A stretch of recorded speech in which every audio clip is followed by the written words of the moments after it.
ಮಾಡೋದು ಮತ್ತೆ? ನೀನು ನಮ್ ಕಮ್ಮಿ ಮುಷ್ಟಿಲಿ ಇದೆಯಾ? ಏ ಮೂರ್ಖ, ನಾನೇ ನಿನ್ ಕಮ್ಮಿ ಮುಷ್ಟಿಲಿ ಇದೀನಿ. ನನ್ ಮಕ್ಳು ನನ್ನನ್ನು ಬಂದು ಬಿಡುಗಡೆ ಮಾಡೇ ಮಾಡ್ತಾರೆ, ನೋಡ್ತಾ ಇರು. ನನ್ನ ಬಿಡುಗಡೆ ಮಾಡೇ ಮಾಡ್ತಾರೆ ಅಂತ ನನಗೆ ಇವತ್ತು ಸ್ವಾತಂತ್ರ್ಯ ಸಿಕ್ತು. ನನಗೆ ಇವತ್ತು ನಿಜವಾದ ಜನ್ಮದಿನ. ಮಕ್ಕಳ, ಇವತ್ತಿಗೆ ನಮ್ಗೆ ಸ್ವಾತಂತ್ರ್ಯ ಸಿಕ್ಕಿ 79 ವರ್ಷ ಕಳೆದು ಅಲ್ವಾ. ಇವಾಗ ನಾವು ಕೆಳಗಡೆ ಧ್ವಜಾರೋಹಣ ಕಾರ್ಯಕ್ರಮವನ್ನು ಸಹ ಮುಗಿಸಿ ಬಂದಿದ್ದೀವಿ.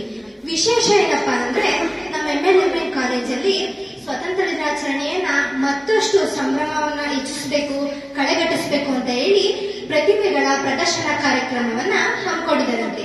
ಇವಾಗ ನಾವೆಲ್ಲರೂ ಅಲ್ಲಿಗೆ ಹೋಗ್ಬೇಕು. ಕೇಳಿಸ್ಕೊಂಡು ಹೆಂಗಿರ್ಬೇಕು ನೀವು? ಉತ್ಸಾಹದಲ್ಲಿರ್ಬೇಕು. ಎಲ್ಲಿ ಹೊಂಟೆ ನಾವು? ಸ್ವಾತಂತ್ರ್ಯಕ್ಕಾಗಿ ಹೋರಾಟ ಮಾಡಿದ ಹೋರಾಟಗಾರರ ಪ್ರತಿಭೆಗಳನ್ನ ನೋಡಕ್ ಹೊಂಟವಿ. ನೀವೆಲ್ಲರೂ ಸತ್ತ ಪ್ರಜೆಗಳಾಗ್ಬಾರ್ದು, ಸತ್ ಪ್ರಜೆ ಆಗ್ರಿ.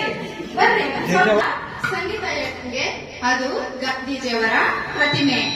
ಗಾಂಧೀಜಿಯವರು ಸತ್ಯ ಅಹಿಂಸೆಯನ್ನ ತಮ್ಮ ಶಕ್ತಿಯನ್ನಾಗಿ ಮಾಡಿಕೊಂಡು ಅಸಹಕಾರ ಚಳವಳಿ, ಖಿಲಾಫತ್ ಚಳವಳಿ ಹಾಗೆ ಹಲವಾರು ಚಳವಳಿಗಳ ಮೂಲಕ ಭಾಗವಹಿಸಿ ಬ್ರಿಟಿಷರ ವಿರುದ್ಧ ಹೋರಾಟ ಮಾಡಿ ನಮ್ಗೆ ಸ್ವಾತಂತ್ರ್ಯವನ್ನ ತಂದುಕೊಟ್ಟ ಮಹಾತ್ಮ ಮಕ್ಕಳೇ. ಮಕ್ಕಳ, ಈ ಕಡೆ ನೋಡಿ, ಇವ್ರು ಯಾವಂತ ಗೊತ್ತಾಯ್ತಾ? ಇವರು ಚನ್ನಮ್ಮಾಜಿ. ಚನ್ನಮ್ಮಾಜಿ ಅಂತ ಹೇಳಿದ್ರೆ ಸ್ವಾತಂತ್ರ್ಯ ಚಳವಳಿಯಲ್ಲಿ ಬಹು ಮುಖ್ಯವಾದ ಪಾತ್ರವನ್ನ ವಹಿಸ್ತಾರೆ.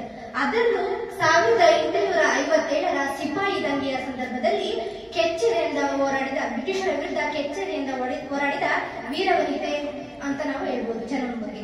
ಅರ್ಥ ಆಯ್ತಾ? ಅಲ್ಲ ಮಕ್ಕಳ, ಅವರು ಭಗತ್ ಸಿಂಗ್. ಪಠ್ಯ ಪುಸ್ತಕದಲ್ಲೆಲ್ಲ ಭಾವಚಿತ್ರ ನೋಡಿಲ್ಲ ನೀವು? ಗೊತ್ತಾಗ್ಲಿಲ್ಲ? ಬ್ರಿಟಿಷರ ಎದೆಯನ್ನ ಗಡಗಡ ನಡಗಿಸಿದ ಕೆಚ್ಚೆದೆಯ ಕ್ರಾಂತಿಯ ಕಿಡಿ ಮಕ್ಕಳ. ಹಾಗೆ ಇನ್ಕಿಲಾಬ್ ಜಿಂದಾಬಾದ್ ಘೋಷಣೆಯನ್ನ ಹೊರಡಿಸಿದ್ದೆ ನಮ್ಮ ಭಗತ್ ಕೊಂಡಿರೋರು ಝಾನ್ಸಿ ರಾಣಿ ಲಕ್ಷ್ಮೀಬಾಯಿ ಅಂತ. ಯಾವಾಗ್ಲೂ ಹಿಂದಿನ ಕಾಲದಲ್ಲಿ ಹೇಗಿತ್ತು ಅಂದ್ರೆ, ಹೆಣ್ಣು ಮಕ್ಕಳು ಕೇವಲ ಅಡುಗೆ ಮನೆಗೆ ಮಾತ್ರ ಸೀಮಿತ ಅನ್ನುವಂತಹ ಕಾಲ ಇತ್ತು. ಆದ್ರೆ ತೊಟ್ಟಿಲನ್ನು ತೂಗುವ ಕೈ ಜಗತ್ತನ್ನೇ ಹಾಳಬಲ್ಲದು ಅನ್ನೋದನ್ನ ನಮ್ಗೆ ಚನ್ನಮ್ಮಾಜಿ ಆಗಿರ್ಬೋದು, ಇಂದಿರಾ ಗಾಂಧಿ ಆಗಿರ್ಬೋದು, ಝಾನ್ಸಿ ರಾಣಿ ಲಕ್ಷ್ಮೀಬಾಯಿ ಆಗಿರ್ಬೋದು, ಇಂತಹ ಮಹನೀಯರಿಂದ, ವೀರ ವನಿತೆಯರಿಂದ ನಾವು ತಿಳ್ಕೊಳ್ಬಹುದು. ಅದರಲ್ಲೂ ನಮ್ಮ ಝಾನ್ಸಿ ರಾಣಿ ಲಕ್ಷ್ಮೀಬಾಯಿಯವರು 1857ರ ಸಿಪಾಯಿ ದಂಗೆಯ ಸಂದರ್ಭದಲ್ಲಿ ತಮ್ಮನ್ನ ತಾವು ತೊಡಗಿಸಿಕೊಂಡು ಅಭೂತಪೂರ್ವವಾದ ಕೊಡುಗೆಯನ್ನು ನಮಗೆ ನೀಡ್ತಾರೆ. ನಮ್ಮೆಲ್ಲರ ಸ್ಫೂರ್ತಿಯ ಚಿಲುಮೆ ಅಂತಾನೆ ಹೇಳ್ಬಹುದು.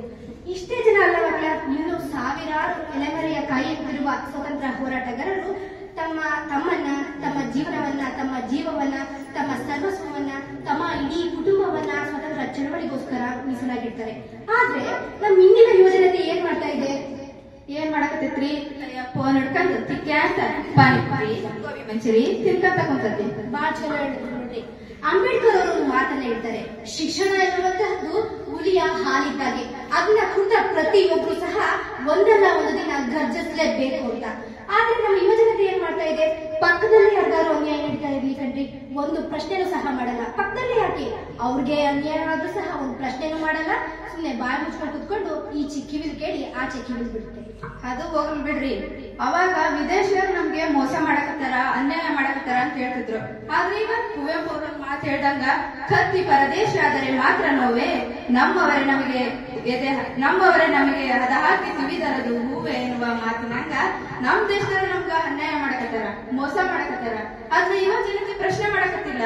ಏನ್ ಮಾಡಕತ್ತೈತಿ? ಇದನ್ನ ಪ್ರತಿಭಟನೆ ಅಂದ್ರೆ, ಇದನ್ನ ಹೋರಾಟ ಅಂದ್ರೆ, ಇದನ್ನ ಸಂಘಟನೆ ಅಂದ್ರೆ? ನಿಮ್ಮ ಆತ್ಮಸಾಕ್ಷಿಗೆ ನೀವು ಒಂದ್ಸಲ ಪ್ರಶ್ನೆ ಮಾಡ್ಕೊಳ್ಳಿ.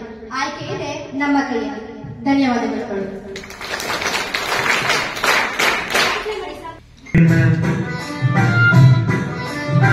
ಭಾರತೀಯರ ಶೌರ್ಯ ಮೆರೆದ ದಿನ